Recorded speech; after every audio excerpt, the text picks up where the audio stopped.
So doon lang talaga siya sa corruption.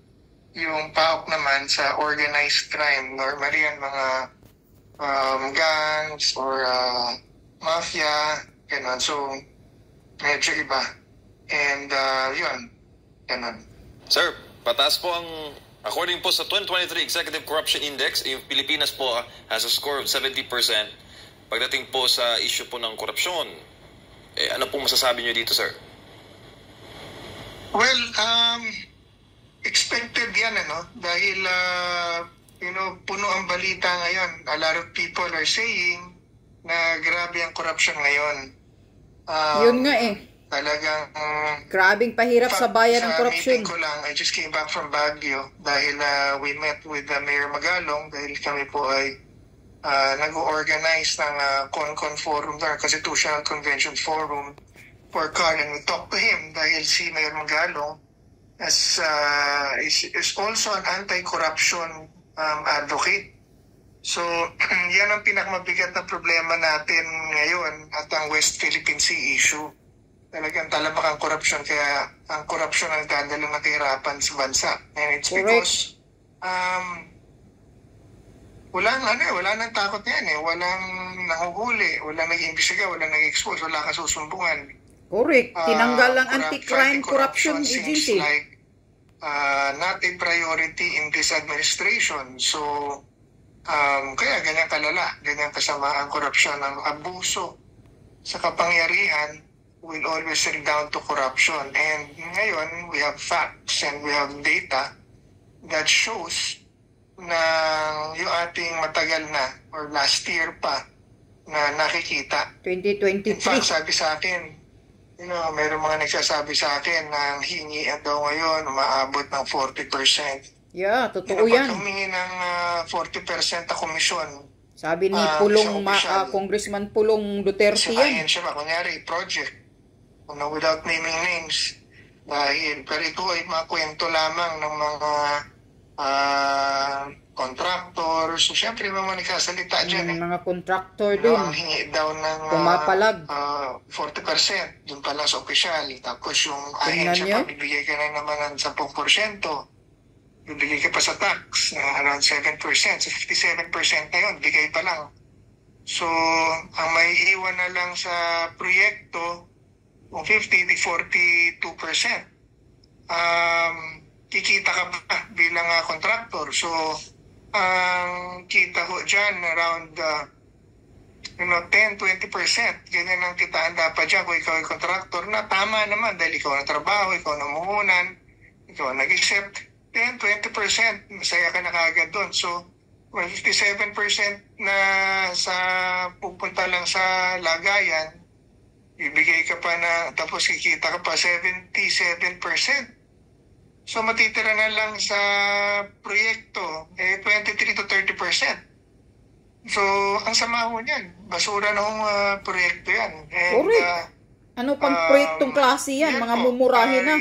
I guess yung data na yan na inyong pinakita only proves na ganyan nga. So, in fact, I'd like to show you a more comprehensive view ng Pilipinas ngayon ayon sa world standards. At pinadala ko po kanina, if we can show sa ating screen, that the Philippines is already one of the worst investment destinations in the world. Tingnan mo, kaya walang nag-invest pala. One of the most corrupt nations in the world. Ngayon po, yan, tama yan. We are one of the worst economically free. Ibig sabihin, mahirap ang negosyo rito, hindi malaya. We have one of the worst justice system, 97 out of 140. Yan, kasi dinidiktahan ang hustisya ni Marcos. One of the weakest military, matatapang po yung ating mga sundalo, pero sa kagamitan, kulang na kulang po sila ng panlaban sa mga dayuhan. Bumagsak ang ating ease of doing business index, and we are one of the worst in ease in doing business. 116 out of 180 countries. Mas mataas ang number mo, mas masama. At we are one of the worst investment destinations. Number 83 out of 126. Ibig sabihin, we are really out of the kumbaga radar ng mga gustong pag-iimbestan ng mga investor because primarily of corruption and red tape. And corruption and red tape ay dinadala or is a result of an abusive government, abuse of power, and too much regulations, yung pakikialam po ng gobyerno sa hanap buhay, sa kalayaan ng hanap buhay, sa kalayaan ng tao. Masyado po ngayon. And because of our Constitution, kaya po namin tinutulak ang Constitutional Convention dahil diyan kinuha ng gobyerno lahat ng kapangyarihan niya. Yes, it has allowed our government officials, tanggalin yan sa Constitution. The Office of the President, kaya pala and Congress has been given so much power under the Constitution to intrude in all aspects of our life, liberty, and property. Ngayon, kahit wala kang kaso, mahuhuli ka sa pulis. Gagawa ka pala ng kaso. Kung ordinaryong tao ka, ngayon kahit mayor ka, pag galit sa'yo national government, aalisan ka ng pulis. Wala kang magawa. Kaya nga. Pagka galit sa'yo national government, kahit mayor, governor ka, pwede kang pigilan ng pondo, hindi ka padadalan ng tira mo. So, ginagawa kay Pulong at kay Sara yan. Wala kang mag-enforce ng batas o mag-implement ng batas, wala kang pulis. Wala kang pera para pambigay sa serbisyo sa tao at mga proyekto. So, beholden ka, kaya talagang kung local government ka, mayor, governor, talaga aasa ka sa president, national government. Kung anong sabihin nila, wala kang magawa. Yung mga opisyal na po yan. Paano pa ko tayo, mga tao? Tama. Gaya sasabi ko, yung sobrang properties abusado. natin, mga lupa natin. Imagine, lahat ng lupa, pwede lang pasukin, pwede lang kunin, pwede nila. Yan, isa pa yan. Pwede na itipak lahat ng lupa, pati yung lupang binili mo, babayaran mo sa kalataon-taon. Mga milyar, pag hindi mo binayaran ng lupang binili mo, mga milyar, kukuhain nila sa'yo, pamimigay sa iba. Sa sila nagkaroon ng kapangyarihan pag-arihan ng lupa, wala pang gobyerno may lupa na. Negosyo. Ayaw nilang ipitin na lahat ng negosyo bago ka pa magsimula. Pwede ka ipitin dahil hihingi ka ng permit. Pag nakapasok ka, pagkagalit sa'yo, pwede ka ipasara at pwede ka rin tarahan ng takot-takot na buwis. Paggugulo ka sa BIR. Ang point ko po rito, yung kalayaan natin maghanap buhay, kalayaan natin mabuhay, kalayaan natin umikot, kalayaan natin magsalita, kalayaan natin mag-ari, ay kayang pakialaman lahat ng gobyerno. At ngayon, ito nga nakikita natin, pinakikialaman nila lahat ng hanap buhay. Kaya, iyan po, bagsak. Kita po ninyo, mataas ang level ng korupsyon, taas ang level ng red tape, mahina ang negosyo dahil sa korupsyon at red tape, yung pinakita nyo kanina survey, at yung mga surveys pa na titingnan nyo, lalagang ang nirireklamo ng mga investors, whether foreign or local dito, is corruption and red tape because of abusive government officials and government offices that practically holds and controls diktador yung hinayupak na Marcos style. Kaya po ang hirap ng bansa, ang mayaman lang dito politiko dahil hawak nila lahat ng pera, hawak nila lahat ng kapangyarihan. Whether you are private doing business or whether you are a religious organization practicing your faith, ang kanilang panggigipit kayang i-exercise ang gobyerno. Hindi ho yan dapat ang Pilipinas dahil ang Pilipinas malaya dapat Kaya nga tayo nag-EDSA revolution nun, di ba? Para alisin ang diktador dahil ayaw natin ang diktador na pinuno at ayaw natin ng bansa na one-man rule. Gusto natin ng kalayaan, demokrasya. Gusto na kaya gumawa tayo ng konstitusyon. However, we end up with this government, and as we have said, as lagi kong sinasabi, kaya namin tinutulak ang Constitutional Convention, it is this very Constitution that gave power to government to intrude in all aspects of our life. Kaya para mapigil natin yan, kailangan alisin natin yung mga kapangyarihan niya sa Pangulo, sa Kongreso, na hawakan ng ating pera, hawakan ng ating kalayaan, hawakan ng ating mga properties, dahil hindi tayo nagtatag ng gobyerno para alipinin tayo. Kaya nga, para na tayo palang alipin niya ng konstitusyon na yan. Para protektahan ang ating kalayaan sa sino mang gustong mag-agaw nito, whether gobyerno natin mismo or dayuhan. And, kukunik ko po rito sa ating pinag-uusapan sa korupsyon at sa kahirapan. Pag abusado ang gobyerno, si political power will always redound to economic power. At pag abusado ang gobyerno, abusado ang mga politiko, sila na lang ang aabusuhin nila ang kapangyarihan nila para sila yumaman, makuha ang lahat ng negosyo, makuha ang lahat ng pera, sila lang may pera, lahat mahirap, lahat mahina, ang lumaban, hipitin, ang lahat na hanap buhay sa kanila. That's exactly what we see now. Kita mo itong mga proyekto sa gobyerno. Kalat na kalat pong issue na palit-palitan na lang sila na rin ang mga kontraktor dyan. Mga politiko na rin ang kontraktor. Correct, tama yan. Kaya politiko ng palitan na lang Congress. sila ng mga proyekto.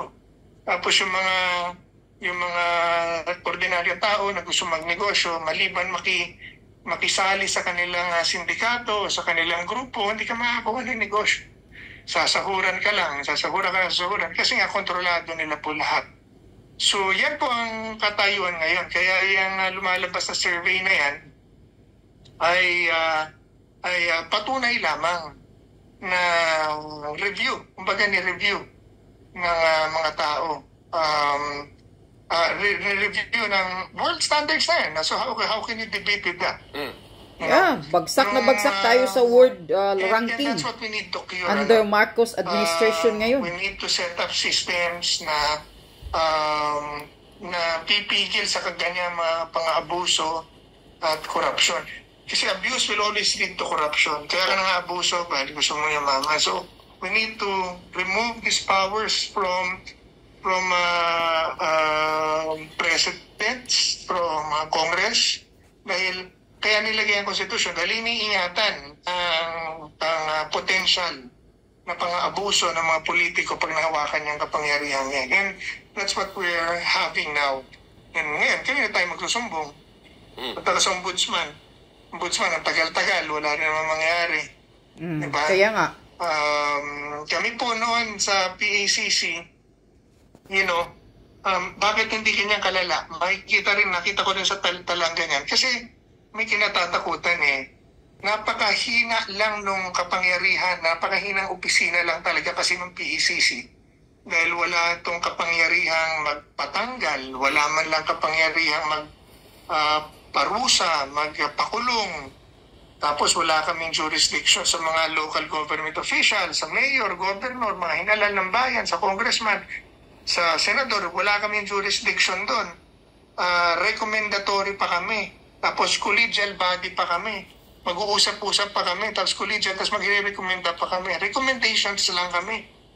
Buti na lang ang ating Pangulo noon, anti-corruption advocate, saka suportado po kami. Kaya dahil sa takot ng mga tao sa Pangulo, kaya nga yun, takot kay PRRD. Takot din ho sa amin dahil yun. Tuloy-tuloy mahina ang korupsyon. Submit kami na report sa Pangulo, pero hanggang doon lang po ang aming kayang gawin, hanggang mag-file lang ng cases. And yet, sa ganun pa man, ang katayuan namin, I wish we had more power, pero ganun pa man katayuan namin, na ibaba namin to very, very minimal ang korupsyon. Hindi man namin ubos lahat, pero lahat ng hinawakan namin, tinuluyan po namin. Kaya nagkaroon ng takot. But, correct. Ang nangyari, instead na ipagpatuloy ang opisina niyan, tinanggal ni Bangag. At palakasin. Wala pa ho kaming pondo, yung pang isang weakness nun. Wala ho kaming pondo, sweldo lang po kami ron, tumingi lang kami sa Office of the President. Kaya nung sabihin nila, dahilan daw nila sa pagpapatanggal, sa pag-alis ng PACC, ay yung pag-downsizing. Ang PACC po ang isa sa pinakamurang opisina ng Office of the President. Dahil wala sariling budget yan Kaya nga. Sweldo lang po tapos, yan tinanggal ni Bangag agad. Bakit yan ang inalis? Bakit yan ang inalis? Ang anti-crime, corruption. Office was present and is present. Billion-billion piso ang na-save. Dahil sa opisina niya, dahil natatakot ang mga tao, dahil naiimbestigahan, may nasusumbungan, may nakakasuhan, may na-expose, kahit maliit ang kapangyarihan. So, kaya gumanyan ang corruption. Inalis mo PCC, wala, what signal and what message does it bring? Di tuloy-tuloy na mga corruption. Di lumakilalo ang corruption. Imbis na palakasin mo ang mga opisina kagaya ng PCC, bigyan mo na mas maraming kapangyarihan, ipasa mo sa Kongreso, palakasin nyo. Pero, syempre... Tinanggal ni Bangag na nga yung PCC ngayon. Looks like hindi yun ang target ng administration na to. That's why we find ourselves here. And unless it changes, we're up to this ride tuloy-tuloy. We can guarantee that yung mga corruption indices na yan will skyrocket yan. Dahil... wala pumipigil. Ibig sabihin, happy-happy. Opo, sir. And I've given you the figures kanina. Yun po ay mga figures na lumabas sa mga report sa amin ng iba't ibang tao sa Pilipinas. Chairman, yung pong binanggit nyo na datos, nakuha lang po ba yan from the Marcos administration alone? Yes, 22, 23. Yan po ay mga datos ngayon. Marcos administration lang yan. 40%. Humihingi up to 40% daw ang mga opisyal daw. Okay, tapos, syempre, kukumpute, ayan. Itong naman mga datos na po ito ay world standards po yan. Yung sa Transparency International yan, yung 115 out of 180. Ibig sabihin, 180 as the worst, 115 tayo. So, ibig sabihin, ang above average tayo sa mga corrupt agencies. Ito pong ease of doing business, 116 tayo, 90 plus na lang po tayo niyan nung matapos ang administrasyon ng Pangulong Duterte. Balik na naman tayo sa 116.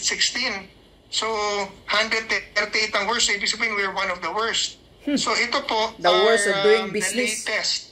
The latest reports ng iba't ibang standard world ranking organizations na independent from 2022 to 2024. Ibig sabihin niya po ang latest. So, yan po ang katayuan ng ating bansa ngayon na paano mo gagamutin? Yan ang tanong. Yan ang misyon dapat ng isang gobyerno at isang administrasyon na curein. So, how can investments come in? Ang ating investment rating, paano tataas? Paano tataas? You have to improve in your ease of doing business and you have to improve in your fight against corruption. Yung ranking natin at 34, number 34, how do you increase that? Yan, then kailangan bumili ng mga bagong gamit. So, paano magawin yan? Again, you go back to fighting corruption dahil corruption affects our defense. Ibig sabihin, pagka-corrupt ang bansa, imbis na yung mga pera na gagamit sa pambili ng mga gamit, pang-train ng mga sundalo, nabuuwi sa korupsyon. You end up like this. Hindi mo maipagtanggol na sarili mong soberenya, teritoryo laban sa mga dayuhan. And that's really worse. That's really bad. Ibig sabihin, mahirap ka na, mahina ka pa, you have a big problem. Yan po ang katayuan natin eh. Opo, may datos kasi dito na yan. Tingnan mo. Naririnig mo ba yan, Bangag? Marcos Jr. Ngayon, malapit na ang SONA mo this month. Ano na naman kaya ang mga palabula, ang mga pagyayabang mong mga salita mo na wala sa hulog? Ito. Grabe na pala ang kalala. Cancer na. According to Greco Bellica. Grabe na kalala ang pagkaabusado ng gobyerno mo. Lahat kinokontrol mo. Isa ka na talagang diktador. Kung magiging diktador ka, magdiktador ka doon sa korupsyon. Yan ang labanan mo. Dahil yan ang nagpapahirap sa mga taong bayan, sa mga ordinaryong Pilipino. Tingnan mo, grabe ang paggigipit. Kaya sino ang mag-i-invest sa Pilipinas kung ganito ang sitwasyon, malala ang sitwasyon ng bansa? Walang leadership, walang pagsugpo sa mga korupsyon, red tape, panggigipit sa karapatan natin. Yan, sinasabi na ni Greco Belica. Panggigipit sa karapatan nating malaya sana tayong makapagnegosyo, gigipitin ka. So, tama pala yung mga pinagsasabi ni Maharlika galing sa informer niya. Ito na naman. Correct na naman si Maharlika dito. Na humihingi ng 40%. Pag hindi ka magbibigay, gigipitin ka. Tapos ang style na panggigipit ni Lisa Butod Marcos daw, according to Maharlika, ipapahabol ka sa BIR, yung tax mo.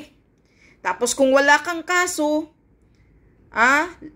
gagawaan-gawaan ka ng kaso. Tapos kung mayroon kang mga bayuran sa tax, ipauungkat yan. O yan, ang panggigipit ng gobyernong ito sa ating lahat. Na imbis na sana malaya tayong makapagnegosyo, pero sobra ang panggigipit. Dahil nga gusto nila, sila may hati lagi, ang gobyerno lagi may hati. May share sa lahat ng ginagawa ng mga tao. Gusto nila sila ang magpapayaman. Yan, tama ang sinasabi ni Greco. Sino ang masusumbungan natin? Pag ombudsman, matagal. Imbis na mayroong ginawa si PRRD na itong PECC, Philippine Anti-Corruption Agency. Pero pag-upo pa lang ni Marcos Jr., unang tinanggal itong PECC. Sinasabi din niya ni Astra Pimentel doon sa Maisog Rally, na isa na sekretary ni PRRD noon. Tinanggal itong PECC ni Marcos Jr. ng pag-upo niya bilang presidente dahil iyon pala, takot na may magbobosisi sa mga korupsyon. Dahil gusto pala talaga ng gobyernong bangag, hahawakan nila lahat ang pera. Ito na, sinasabi na ni Greco. Hawak na nila lahat. Sila ang humahawak ng pera lahat at ang Congress. Malaya pa ba ang Pilipinas? Ito ba ang demokrasyang Pilipinas na ginagalawan natin? Hindi na po ito demokrasya. Lahat na po tayo kontrolado. Hawak na po tayo para tayong alipin, sabi ni Greco dito. Alipin na tayo mga ordinaryong Pilipino. Sila na ang hari, ang gobyerno, ang nasa politiko. Kaya kayo, mga tanga, mga syungabels, mga bugok, mga sarado ang utak na nagtulog-tulugan, hindi pa ba kayo nagising sa totoong sitwasyon ngayon ng Pilipinas? Corruption. We are the most corrupt ngayon under Marcos administration. Grabe, harap-harapan, cancer na korupsyon. Yan ang nagpapahirap sa mga ordinaryong Pilipino. Totoo yung sinasabi ni Pulong, Congressman Pulong, na pag kaalyado ka, 20% lang hinihingi. Pero pag hindi ka kaalyado, 40% ang hihingiin.